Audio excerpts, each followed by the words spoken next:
1700 años antes del nacimiento de Cristo, en una tierra lejana, una dinastía de crueles reyes reinó sobre un pueblo llamado Shang. Las leyendas hablan de bárbaros sacrificios, miles de matanzas por decreto real.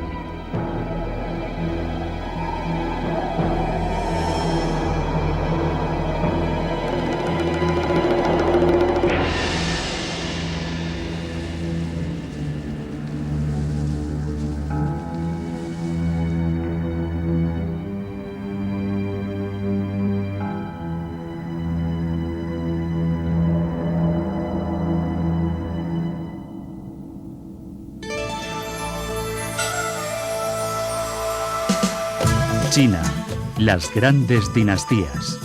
Primera parte.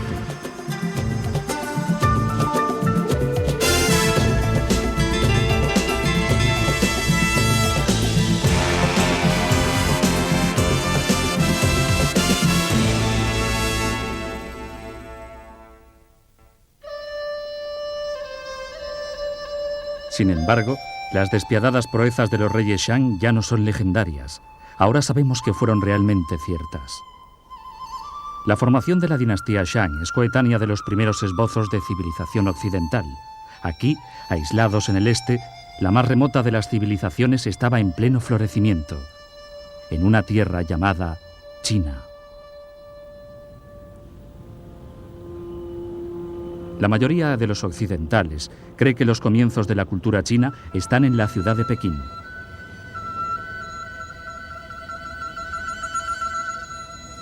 Aquí, dentro de los muros de la ciudad prohibida, el destino de innumerables campesinos fue decidido por una serie de todopoderosos emperadores. No obstante, para Robert Morochek, miembro de la Universidad de Harvard, los emperadores chinos fueron herederos de una tradición mucho más antigua, una tradición basada en el poder, el sacrificio humano y misteriosos ritos. Las primeras dinastías de la Edad de Bronce en China han sido detalladamente registradas por los textos antiguos de las dinastías Zhou y Han. Aún así, se pensaba que eran legendarias. La dinastía Shang, tenida como leyenda, fue considerada una realidad arqueológica gracias al descubrimiento de huesos de un oráculo y su excavación en la importante capital Shang, cerca de Anyang. La ciudad de Anyang se encuentra a 300 millas al sudoeste de Pekín.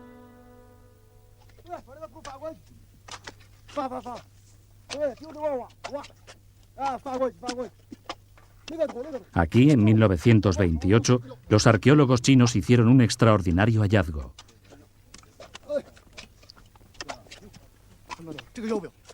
En pleno campo, los trabajadores descubrieron un escondrijo lleno de caparazones de tortuga.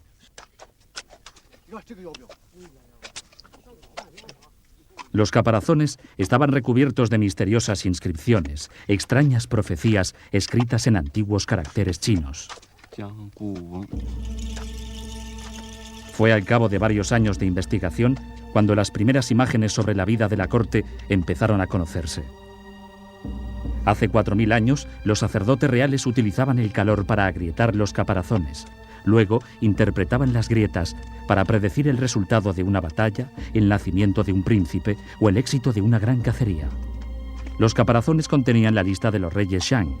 Considerados durante mucho tiempo soberanos tan míticos como el rey Arturo y su corte, formaron de hecho parte de la historia de China. El descubrimiento animó a los chinos a realizar una investigación más a fondo.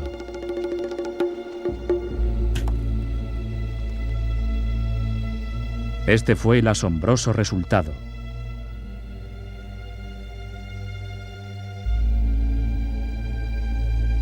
En Anyang, los arqueólogos descubrieron una serie de mausoleos reales pertenecientes a los Shang. En rampas que conducían a las tumbas, grupos de esqueletos sin cabeza dispuestos a modo de bienvenida recibían a los excavadores. Las calaveras que faltaban se encontraron en unos tenebrosos santuarios decorados con misteriosos dibujos. Unos 1300 años antes de Cristo, los reyes Shang edificaron un imperio sobre la base de sacrificios humanos. Para la religión Shang era esencial la creencia de que debían ofrecer sacrificios a los dioses y los espíritus ancestrales. Esto fue el origen de su sabiduría. Para alcanzar esa sabiduría era necesario ofrecer sacrificios a los antepasados. Los sacrificios incluían ofrendas de carne y ofrendas de vino. De ahí se explica la cantidad de recipientes de bronce para los rituales que hemos encontrado.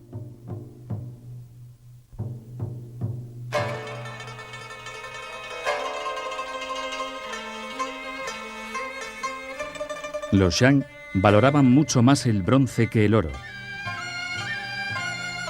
En estos recipientes, los reyes ofrecían tributos a los dioses, ejerciendo el control absoluto sobre la obtención de cada pieza de bronce. Estos objetos constituían el símbolo del derecho divino de los reyes Shang, que años más tarde sería conocido como el mandato del cielo.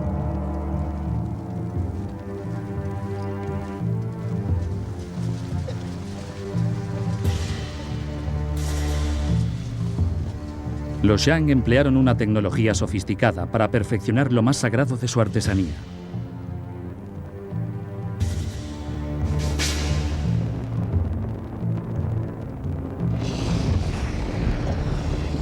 Mientras los artesanos mediterráneos estaban empezando a experimentar con metales, la fundición del bronce en China había alcanzado la categoría de arte.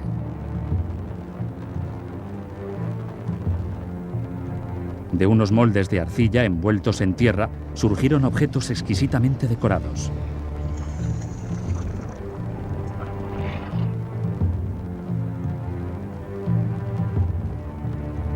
Los bronces de los Shang estaban recubiertos de símbolos de un inquietante terror. Sin embargo, estos poderosos soberanos fueron también capaces de mostrar su intimidad.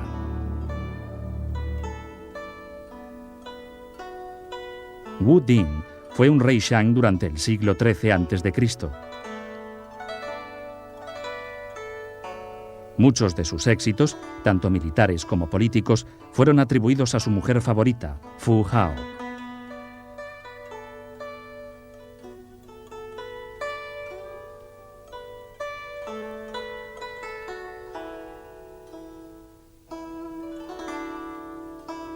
En tiempos de paz, Fu Hao presidió rituales dedicados a los espíritus y a los antepasados reales. En tiempos de guerra, esta extraordinaria mujer fue el general Shang más importante.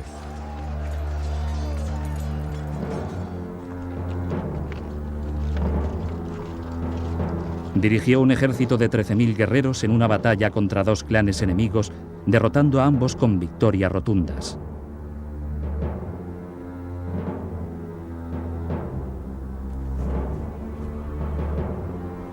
Según cuenta la leyenda, cuando murió Fu Hao se le partió el corazón al rey. Lloró a la vista de todos durante su funeral y lamentó su pérdida hasta el final de su vida.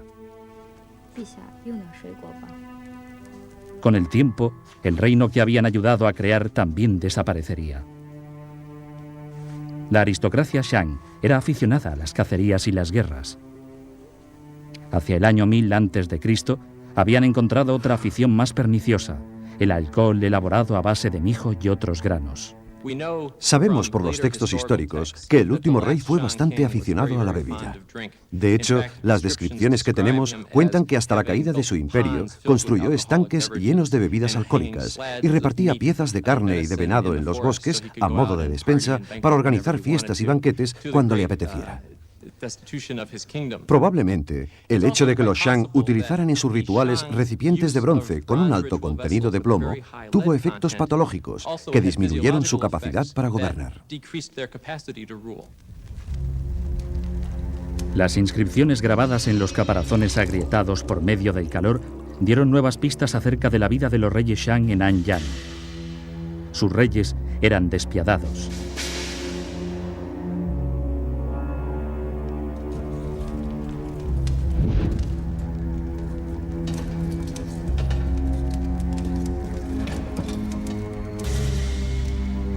De uno de ellos, Di Xin, se cuenta que inventó torturas horribles. Una de ellas consistía en verter carbón al rojo vivo en un cilindro hueco de grandes dimensiones donde las víctimas perecían quemadas. Tanto si estos relatos son reales o ficticios, nunca lo sabremos.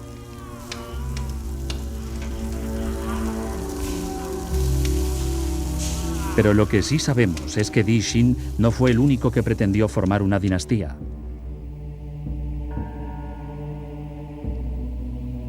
En un yacimiento llamado Sanxingdui se descubrió una cultura rival, un pueblo que competía con los Shang por alcanzar el mandato del cielo.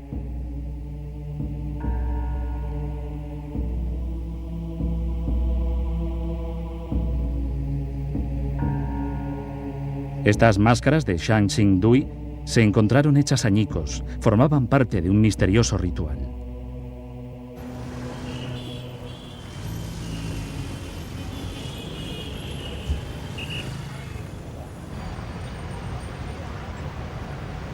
Las máscaras se reconstruyeron en el Instituto de Arqueología de la ciudad de Chengdu.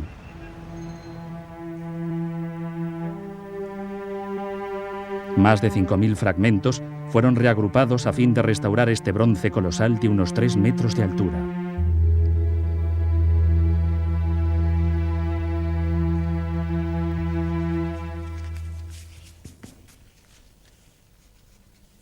La conservacionista señora Zhang Wanli estaba asombrada de que unas esculturas tan lujosamente decoradas fueran intencionadamente destruidas por sus creadores. Cuando dibujé la estatua, pensé en muchas cosas. Sentía curiosidad por saber por qué había existido una estatua tan impresionante hacía tantos años. Sentía también lo misterioso de todas sus máscaras y conjuntos. Cuanto más dibujaba, más tenía la sensación de estar leyendo un libro de historia, pero sin palabras.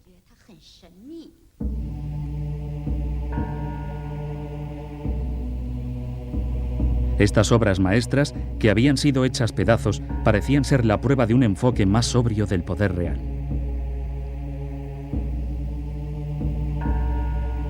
Mientras los Shang decapitaban a sus súbditos como muestra de su fuerza y autoridad, los soberanos de Sanxingdui preservaban en cambio a su pueblo decapitando estatuas.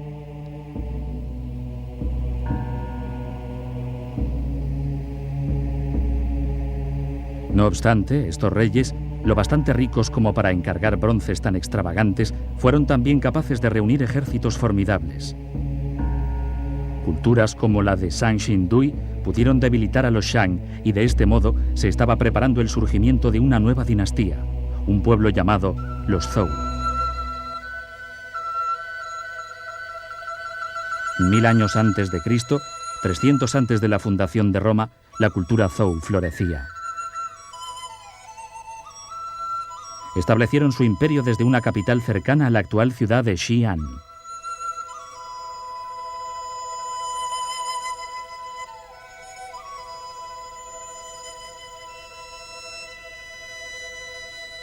Aquí, el gran rey Wu aseguró su dinastía con la creación del primer sistema de administración de justicia para el pueblo llano. Este bronce Zhou explica detalladamente un pleito antiguo y el castigo que se aplicó. La inscripción es descifrada por el Dr. Han Wei en el Museo de Historia de Shanxi. Hubo un hombre acusado de calumnias contra su amo. El juez ordenó que su crimen se escribiera en su rostro con una tinta especial. Pero la sentencia fue conmutada a cambio de pagar 500 monedas de bronce y 500 latigazos.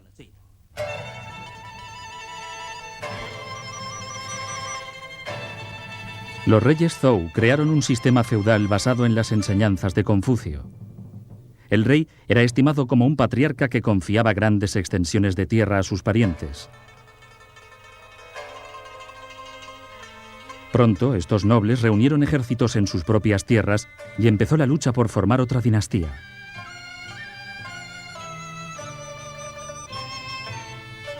Estallaron feroces combates. Estados pequeños fueron absorbidos por poderes regionales mayores. Los últimos siglos de conflictos, desde el año 481 al 221 a.C., son conocidos como el período de la guerra entre los estados, una época en la que los 7 estados principales lucharon por conseguir la supremacía. Se crearon ejércitos reclutando miles de campesinos. se destinaron recursos ingentes para el entrenamiento de los nuevos reclutas y se desarrollaron nuevas armas. Se inventó la ballesta 13 siglos antes de que apareciera en Europa. Esta arma china estaba provista de un gatillo sofisticado.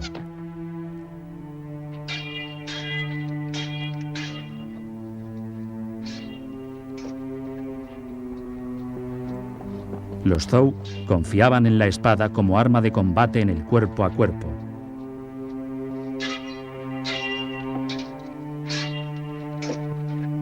Pero cuando todo les falló, recurrieron a la guerra psicológica.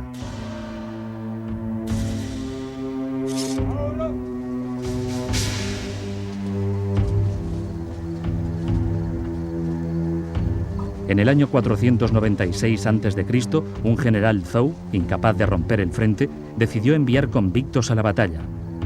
Tenían una sencilla opción: o suicidarse o sufrir un destino peor si se negaban a hacerlo. Mientras las tropas enemigas se mantenían en posición de combate, una hilera siniestra de presidiarios se acercaba. Mientras los soldados miraban asombrados, los convictos se suicidaron.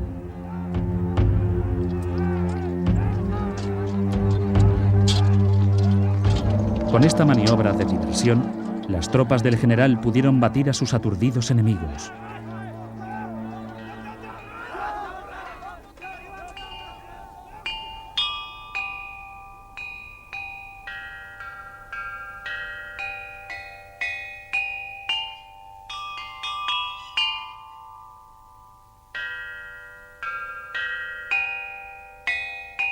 La época de luchas entre estados fue un período de destrucción y a la vez de inspirada creatividad. Del botín conseguido, los soberanos encargaron bronces magníficos, incluyendo campanas para sus ceremonias.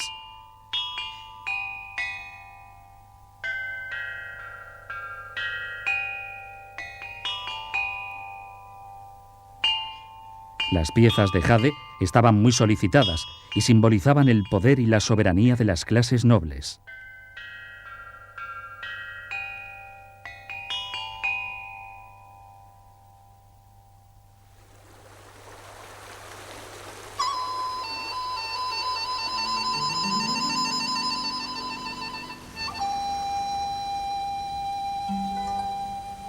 De todos los estados en guerra, el reino Qin fue el que dispuso de más recursos. Desarrollaron a gran escala la agricultura junto a una poderosa fuerza militar.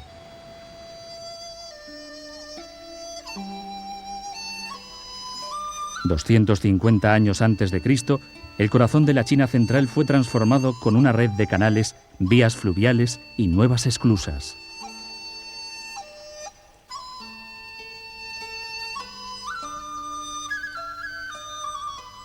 El río Min fue desviado a la cuenca del Chengdu, convirtiendo en tierra fértil una zona del tamaño de Connecticut.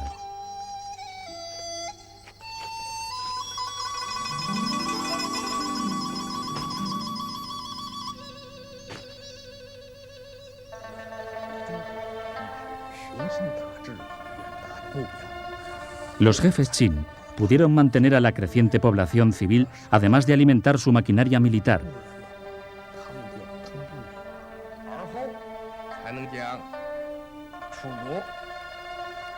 En las postrimerías del siglo III a.C., los ministros Qin convencieron a un joven príncipe de que podría conquistar los estados rivales de China.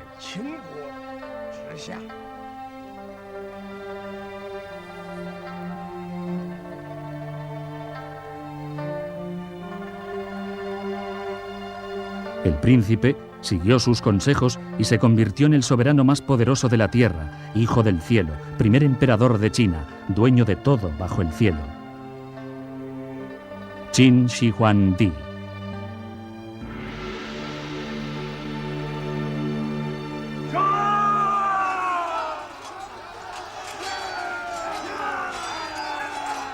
Con 500.000 de soldados y en varias campañas salvajes, el ejército Qin venció a todos sus rivales. Bajo el sistema Qin, Incluso el más humilde súbdito podía alcanzar un rango social superior según el número de cabezas cortadas en combate. En una sola batalla capturaron a 450.000 soldados enemigos.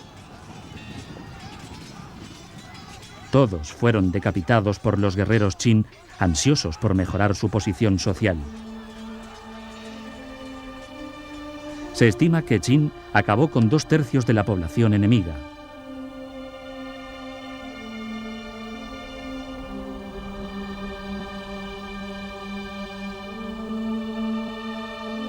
El primer emperador consiguió hacer lo que ningún otro había conseguido antes: unificar China. Pero la lucha por conservarla unida apenas había empezado.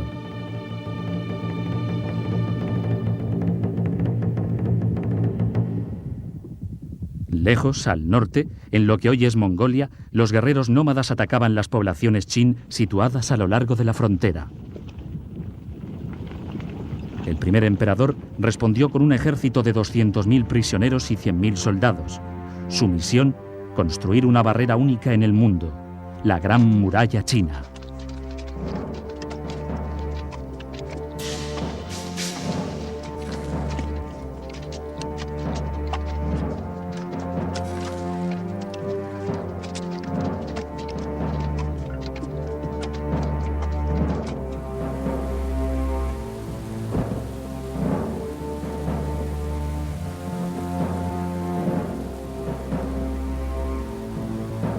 A lo largo de los siguientes 10 años, miles de hombres perecieron de frío y agotamiento.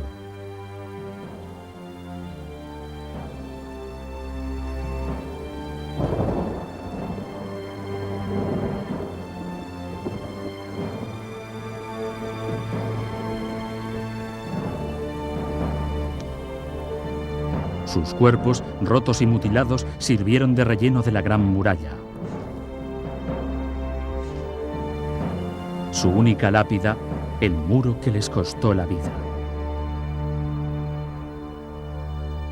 Si el rey tenía algún proyecto importante, podía obligar a sus súbditos a ausentarse durante años, separándoles de sus familias y obligándoles a trabajar en condiciones terribles, como por ejemplo en la Gran Muralla, donde no solo había que enfrentarse a la intemperie, sino también a los posibles ataques enemigos. En muchas ocasiones, los que habían participado en la construcción de la muralla eran condenados a muerte, para que los secretos de la construcción no fueran revelados.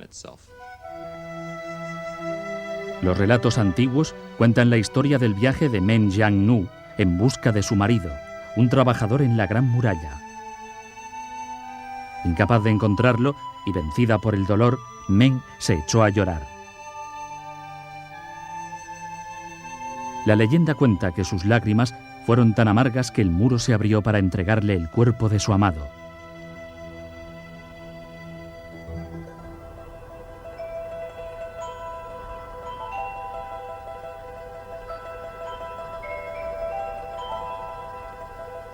La Gran Muralla de China era un monumento al poder dinástico. Se extiende desde los desiertos más bajos hasta alturas de más de 6.000 pies. Nuevos tramos de muro fueron añadidos a las barreras construidas por dinastías anteriores, creando una maravilla que se extiende a lo largo de 2.600 millas, incluso visible para un astronauta desde el espacio. La Gran Muralla sirvió de aviso a los forasteros de que por fin China estaba unificada. Con el objetivo de asegurar su poder desde dentro, Qin realizó purgas contra sus enemigos políticos. El viejo sistema feudal basado en la nobleza de los terratenientes fue eliminado y sus ejércitos privados desmantelados. Cuando Qin se convirtió en emperador, abolió la nobleza y se estableció un sistema estatal concentrando el poder en un gobierno central. Los estados no tenían ninguna independencia militar ni capacidad financiera. Qin no quiso seguir el mismo camino que había llevado al ocaso a la dinastía Zhou. Qin consolidó China con 5.000 millas de carreteras y aplicó un programa estricto de reglamentaciones. Así, hasta el ancho de los ejes de las ruedas estaba fijado. Los viajeros tuvieron que llevar pasaportes consigo.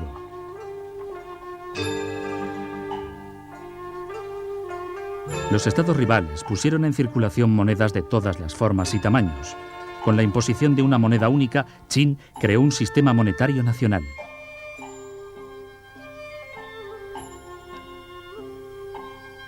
El lenguaje escrito también fue uniformizado, lo que permitió que los edictos reales corriesen con facilidad hasta los lugares más recónditos del reino.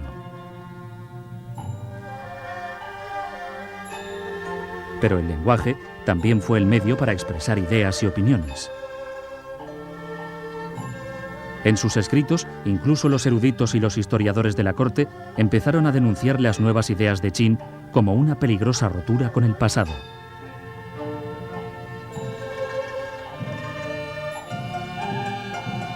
Li Si, el gran consejero de Qin, observó una vez que los roedores bien alimentados que vivían en los silos reales eran más agresivos que los callejeros. Más tarde, se preguntaría si demasiados conocimientos podrían alimentar una rebelión. Semejantes pensamientos provocaron una decisión despiadada. Por orden de Li Si, 460 eruditos de la corte fueron enterrados vivos. Grandes colecciones de relatos, poemas y pensamientos fueron destruidos. La civilización que aportó al mundo el papel y la imprenta realizó también la primera quema de libros. Sin embargo, el descontento hacia Qin se intensificó. Después de 3 intentos de asesinato, Qin vivió en un retiro altamente vigilado. El primer emperador de China se obsesionó por encontrar una pócima mágica que le preservara de la muerte.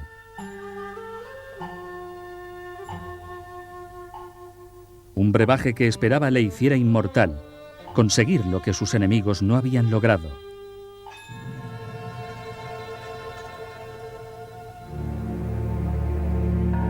Qin murió en el año 210 a.C.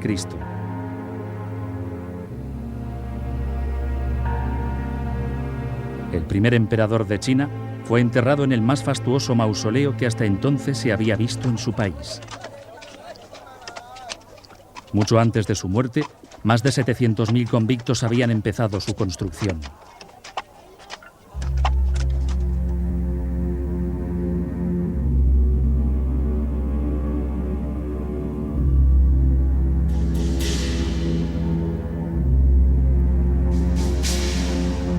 Se dice que su tumba estaba adornada con piedras preciosas que representaban al sol, la luna y las estrellas del firmamento chino.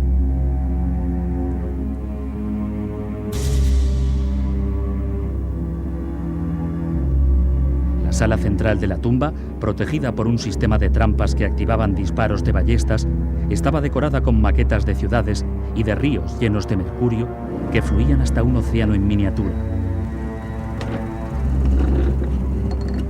A fin de preservar el lugar de la tumba, todos los que conocían su ubicación y secretos fueron encerrados en ella.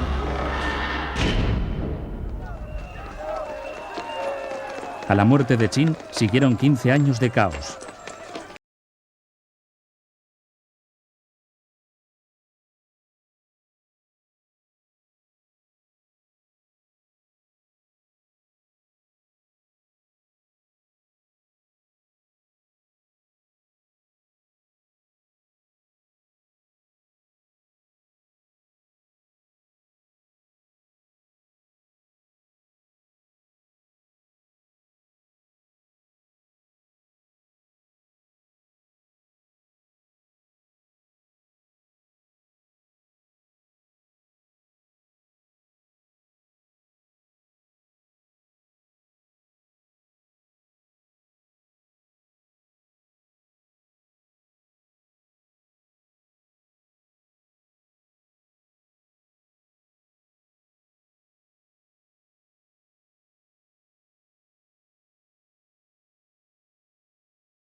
años más tarde, apareció un viejo en la corte de Wu Di.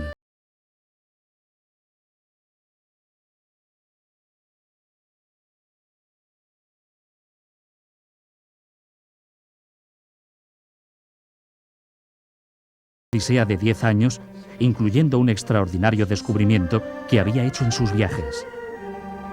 Zhang Qian había escapado de sus captores huyendo hacia el oeste hasta lo que hoy es Afganistán. Allí, sorprendentemente, encontró productos chinos en todos los mercados. Los comerciantes estaban llevando productos chinos hasta los confines del mundo conocido. La más preciada de las mercancías, una tela conocida como la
En 1971, unos trabajadores que cavaban un refugio antiaéreo descubrieron que el subsuelo olía a gas.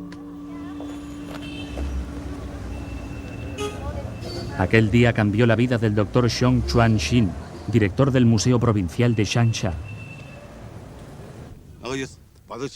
Cuando algunos obreros pararon para fumar un cigarrillo, el túnel empezó a exhalar un humo azulado. Los trabajadores pensaron que el humo que se les acercaba provenía de fantasmas. Nos dimos cuenta de que el gas era orgánico y que surgía de una tumba de madera muy bien conservada. Xiong dirigió una laboriosa excavación y descubrió 3 ataúdes enormes hechos de planchas de madera maciza. Estos ataúdes fueron utilizados por los antiguos nobles. Sus formas eran enormes. La madera no fue cortada por una sierra, sino troceada. Los ataúdes habían estado enterrados durante más de 2000 años. Solo los nobles podían utilizarlos. Se encontraron también muchos otros objetos dentro de los ataúdes. Las tumbas estaban protegidas de la intemperie por un grueso revestimiento de arcilla y 5 toneladas de carbón absorbente. Dentro estaban los restos del primer ministro de Changsha, su familia, así como una deslumbrante colección de lujosos objetos. Mientras que la tumba del emperador Qin, adornada con joyas, sigue siendo una leyenda, la riqueza descubierta en Changsha es real.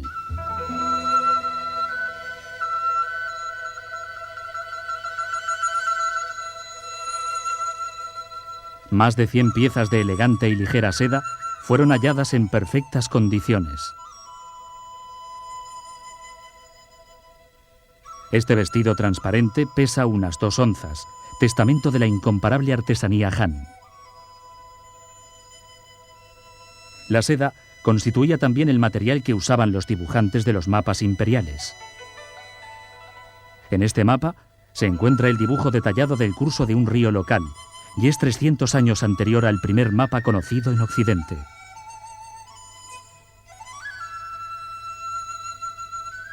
Las más maravillosas sedas pertenecían a la mujer de Qin, el primer ministro.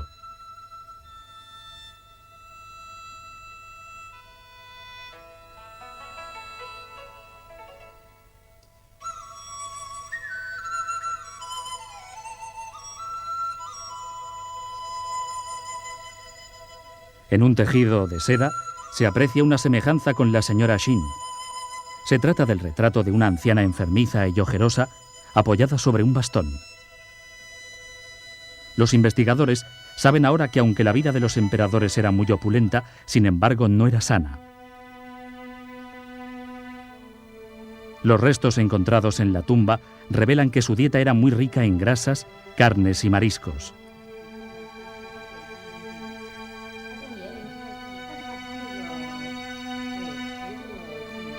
La reliquia más preciada de la tumba, la propia señora Shin, mostrando claramente qué clase de vida llevaban los más privilegiados.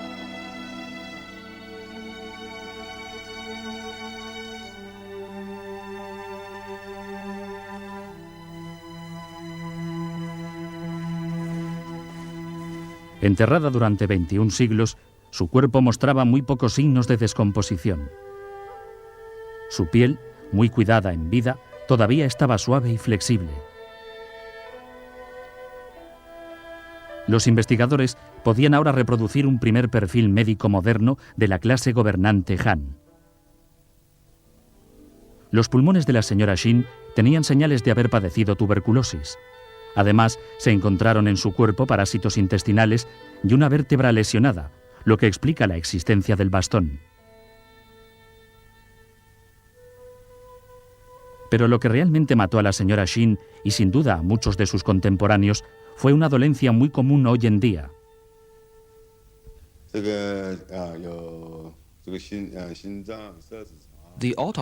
En la autopsia de la señora Shin se examinó su corazón, los intestinos, los órganos reproductores y el sistema urinario.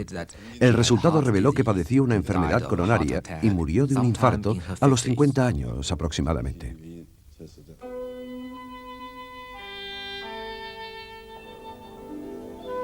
Los tesoros hallados en Changsha revelan la riqueza de la nobleza Han. Sin embargo, la fortuna del primer ministro parece insignificante comparada con la inmensa riqueza de los emperadores chinos.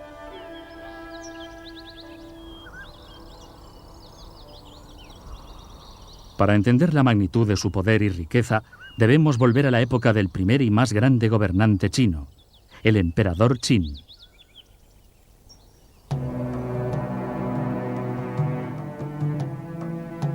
Con el fin de proteger su tumba, Qin estableció la mayor guardia personal que el mundo había conocido.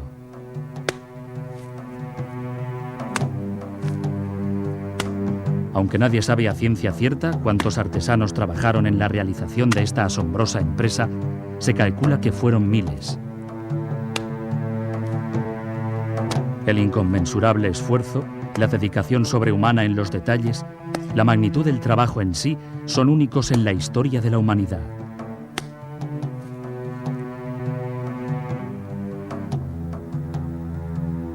Bajo órdenes secretas, una cadena de súbditos y artesanos trabajaron durante décadas creando una escolta para el emperador en su ascensión al cielo.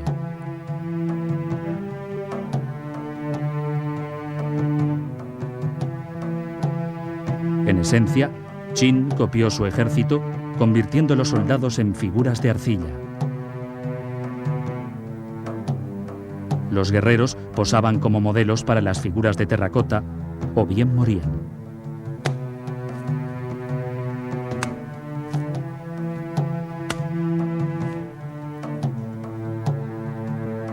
Pero este gran ejército, concebido a su imagen y semejanza, estaba destinado a la derrota.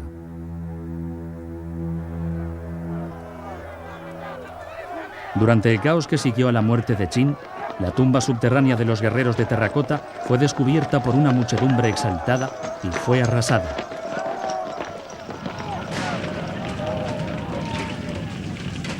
Las vigas del techo cedieron, enterrando a los soldados, al parecer para siempre.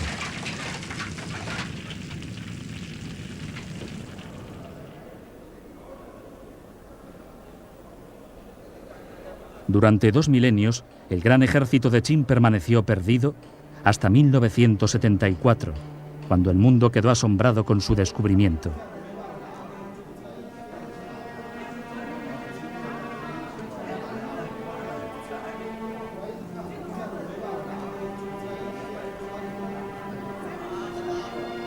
Un grupo de trabajadores en los alrededores de la ciudad de Shan tropezó con la escolta celestial de Qin.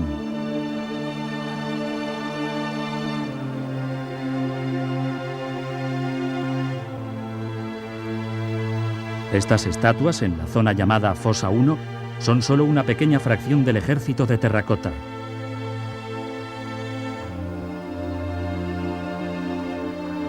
Se calcula que todavía quedan miles de soldados escondidos bajo tierra.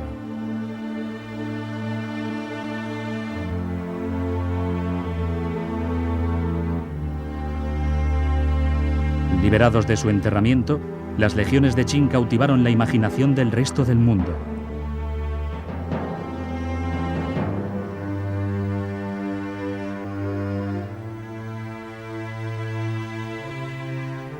El doctor Yuan Chongyi es el director del museo dedicado a los guerreros terracota.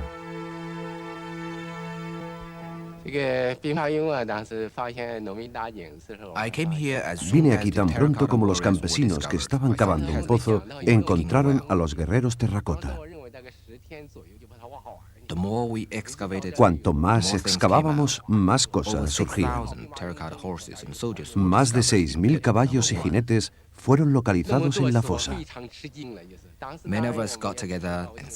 Nos reunimos algunos y bebimos para celebrar nuestra euforia.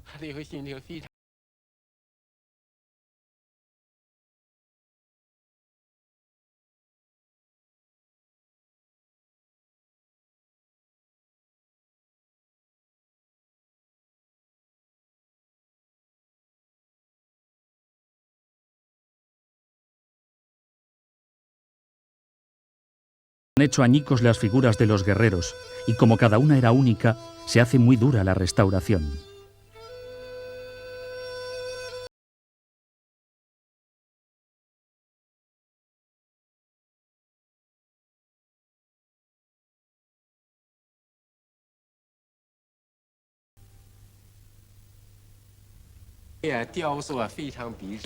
Las esculturas son muy realistas. Se aprecia con detalle el cabello peinado hacia atrás, recogido con una trenza pequeña sobre la cabeza. A los antiguos chinos les preocupaba mucho su cabello. Según la ley, si se producía una pelea a espadas y a un soldado le cortaban la coleta, el atacante podía sufrir penas de cárcel de muchos años.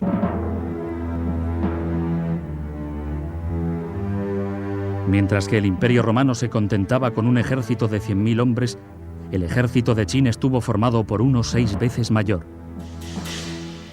Las réplicas de los guerreros de Shan muestran el aspecto que adoptaban las tropas de Qin en combate. Las estatuas fueron enterradas en formación de combate, dando a los investigadores una visión de cómo era una dinastía en marcha. La fosa de terracota está ordenada en forma rectangular. La primera fila está dispuesta según el orden de batalla. Luego, el grueso del ejército está formado por 38 columnas. Hay una columna de guardia a cada lado y otra más en la retaguardia, mirando hacia atrás.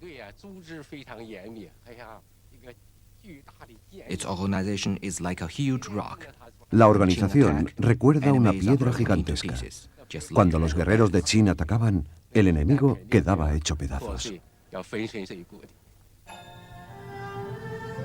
Entre la arcilla se rescataron 10.000 modelos de armas. La tecnología láser confirmó que los artesanos Qin utilizaron láminas de cromo para prevenir la corrosión en la superficie de esta espada. Hoy, su hoja sigue estando tan afilada que solo se puede manejar con guantes protectores. Aquellos soldados que esgrimían las espadas de Qin permanecieron en posición de descanso, ocultos del mundo, mientras pasaban 2000 años de historia.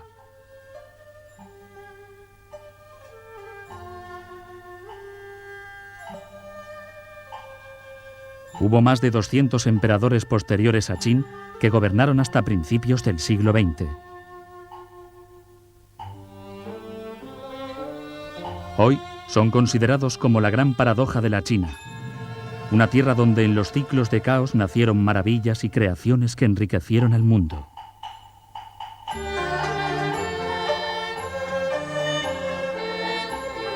Bajo el mandato de Qin, los campesinos mejoraron los cultivos de arroz y mijo, cultivos que hoy en día son el sustento de más de la mitad de la población mundial.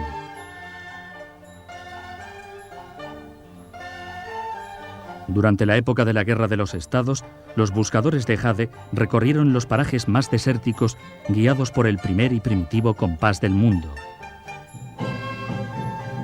Sin el compás, sin el invento del papel y la imprenta, sin su esmero en la obtención de mapas y el invento del timón, el descubrimiento del Nuevo Mundo a cargo de los europeos hubiera sido imposible.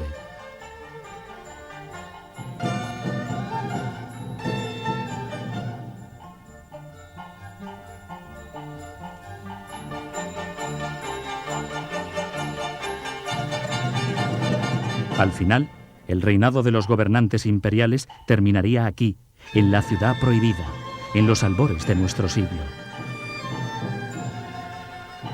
En 1908, a la edad de 3 años, Pu Yi se convirtió en el último emperador. 3 años después fue destronado y China pasó a ser una república.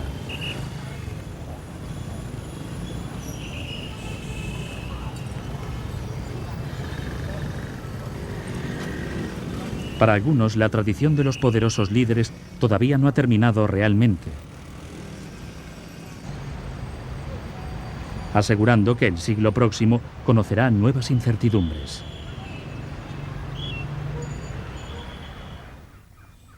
Pero con las prisas por predecir el futuro, no debemos relegar el pasado como guía a seguir. Las Chinas, antigua y moderna, son inseparables. A lo largo de 4000 años, mientras otras civilizaciones han desaparecido, la civilización china ha continuado adaptándose para sobrevivir. A pesar de innumerables guerras y un siglo de revolución, las esencias permanecen.